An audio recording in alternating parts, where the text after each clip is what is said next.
compañeros y tutoras del curso Modelo de Aprendizaje. Mi nombre es John Pablo Ramos. Vamos a presentar el video sobre aprendizaje y sus bases biológicas en los niños, jóvenes y adultos, y también el estudio de la neurociencia a través de sus etapas de la vida, cómo está estructurado el cerebro y sus funciones en el proceso del aprendizaje. También se presentarán ejemplos como evidencia del proceso, como tanto en la familia como en la escuela, mediante el uso de las TIC y en la vida cotidiana y en los tiempos de pandemia, dentro de un contexto virtual educativo.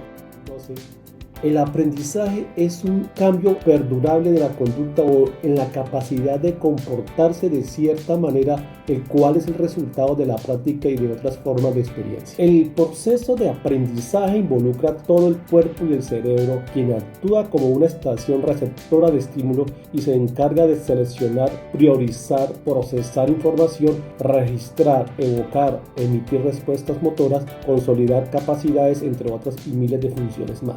Desde el punto de vista filosófico y epistemológico, se refiere al estudio del origen de la naturaleza, los límites y los métodos del conocimiento. El aprendizaje es un fenómeno mental interno que se infiere a partir de lo que la gente dice y hace. Desde el punto de vista neurocientífico, el aprendizaje es un cambio en la receptividad de las células provocado por las conexiones neurales que se forman y fortalecen y conectan con otras. Dice que la ciencia sobre la relación que existe entre el sistema nervioso del aprendizaje y la conducta es la ciencia que estudia al sistema nervioso y al cerebro desde aspectos estructurales y funcionales que han posibilitado una mayor comprensión desde acerca de los procesos del aprendizaje. Es la base del aprendizaje y por ello nuestro cuerpo desempeña un papel muy importante para la adquisición del aprendizaje. Compuesto por el cerebro y la médula espinal, las neuronas se comunican por medio de la sinapsis. Esto sucede ante los estímulos nerviosos que liberan una sustancia química llamada neurotransmisora. Las células gliales están consideradas como el soporte. El cerebro de un ser humano adulto pesa aproximadamente 3 libras, de un 78% de grasa y el resto en proteína. Es una capa delgada con un grosor similar al de una cáscara de naranja. Mide entre 1/4 de pulgada, a la que nosotros llamamos la materia gris. Se divide en 2 hemisferios, el derecho y el izquierdo, involucrada en el aprendizaje, la memoria y el procesamiento de la información sensorial. Se encuentra en la base cerebral, se encarga de las funciones del sistema involuntarias por medio de la formación reticular, que es una red de neuronas y fibras encargadas de regular el control de las funciones corporales básicas como la respiración. La formación reticular también está involucrada en los niveles de conciencia como el sueño y la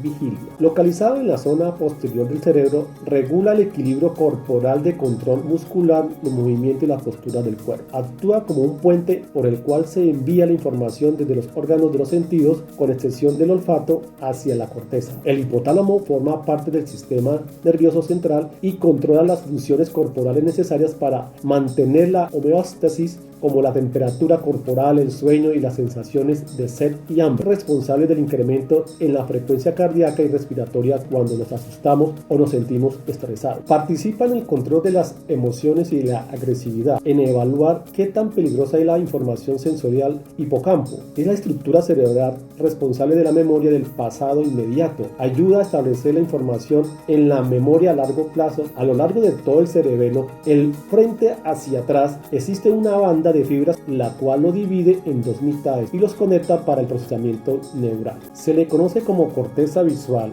Participan principalmente en el procesamiento de la información visual. El lóbulo parietal son responsables del sentido del tacto y ayudan a determinar la posición del cuerpo y a integrar la información visual. Lóbulo temporal son responsables del procesamiento de la información auditiva, como una voz u otro sonido, y el lóbulo frontal, sus principales funciones son el procesamiento de la información con respecto a la memoria, la planeación, la forma de decisiones, el establecimiento de metas y la creatividad. El área de Broca, que controla la producción del lenguaje, y el área de Wernicke, localizada en el lóbulo temporal izquierdo por debajo de la fisura lateral, fundamental para la selección adecuada de las palabras y la pronunciación. ¿Cómo aprenden los niños haciendo uso de un proyecto de la huerta escolar medicinal en el área de las ciencias naturales? A los niños de los grados tercero y cuarto y quinto de la Escuela Rural Santa María de la Soledad, de la vereda Paso Real de la Soledad del municipio de Trinidad, en un proyecto de ciencias naturales sobre la huerta escolar medicinal, se le da una instrucción de cómo deben sembrar el cogollo, cepa o raíz de la planta. Lo que está sucediendo en los cerebros de los niños es algo nuevo e interesante. Siendo un estímulo auditivo, se transfiere a través de sus conexiones sinápticas convertidas en impulsos eléctricos que viajan de sus oídos al hipocampo y al lóbulo temporal medial. El hipocampo, según Ana Campos, es la estructura cerebral responsable de la memoria del pasado inmediato, ayuda a establecer información en la memoria a largo plazo que reside en la corteza, pero continúa desempeñando su papel de activar esa información cuando se necesita. El hipocampo selecciona la conexión nerviosa que ya está consolidada en un aprendizaje y a partir de allí activa el área correspondiente de su cerebro para realizar la acción solicitada. En consecuencia de su etapa de desarrollo de la niñez, es que todos sus estímulos que reciben de la clase crean nuevas experiencias que conllevan a consolidar nuevas conexiones sinápticas.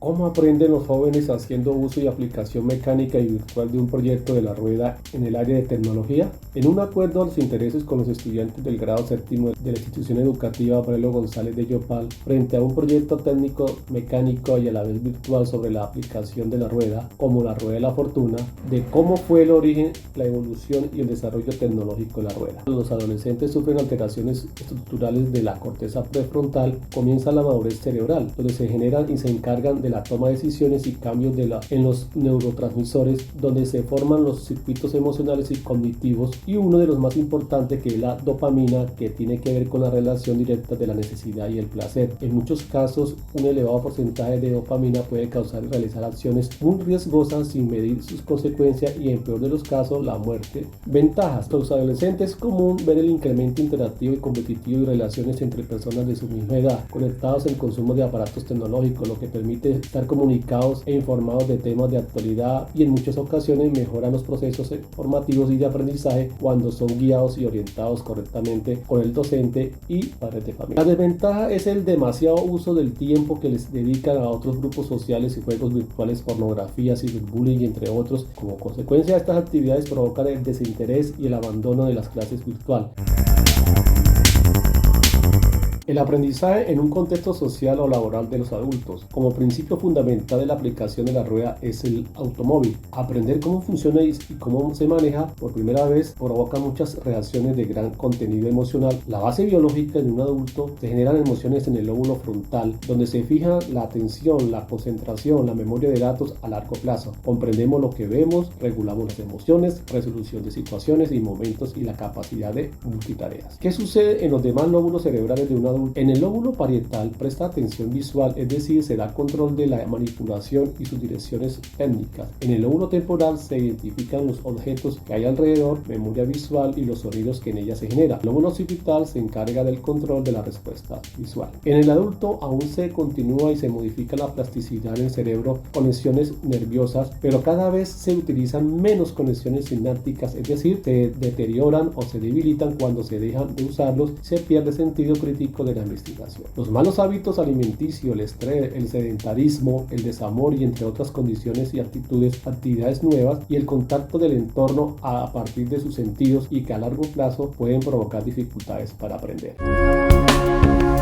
El aprendizaje se puede dar a lo largo de la vida, de las experiencias adquiridas, vivencias compartidas y de las estrategias creativas que permitan generar y estimular nuevas sinapsis en los docentes que enseñan conocimiento y en el estudiante que aprende mediante los entornos virtuales de aprendizaje. Los niños, como los jóvenes, necesitan ser motivados, generarles emociones frente a los que queremos que aprendan en su entorno virtual de aprendizaje. Para ello, la comunidad educativa, la familia y los educadores deben propiciar ambientes enriquecidos para proveer un aprendizaje significativo y fortalecer el desarrollo cerebral de sus estudiantes. En las etapas biológicas de los niños y jóvenes se presentan demasiadas sinapsis y conexiones neurales porque la estimulación temprana activa sus neuronas con actividades que más le llaman la atención, como lo visual, imágenes, fotos y videos, auditivas, sonidos, ruidos y música, y táctiles, manipulación de objetos y herramientas básicas, que promueven la buena enseñanza y el aprendizaje a lo largo de sus primeros años escolares. Y finalmente, las neurociencias han contribuido y aportado al estudio y comprensión estructural y funcional del cerebro humano en todas las etapas de la vida en pro de la enseñanza y en los entornos virtuales de aprendizaje. Muchísimas gracias.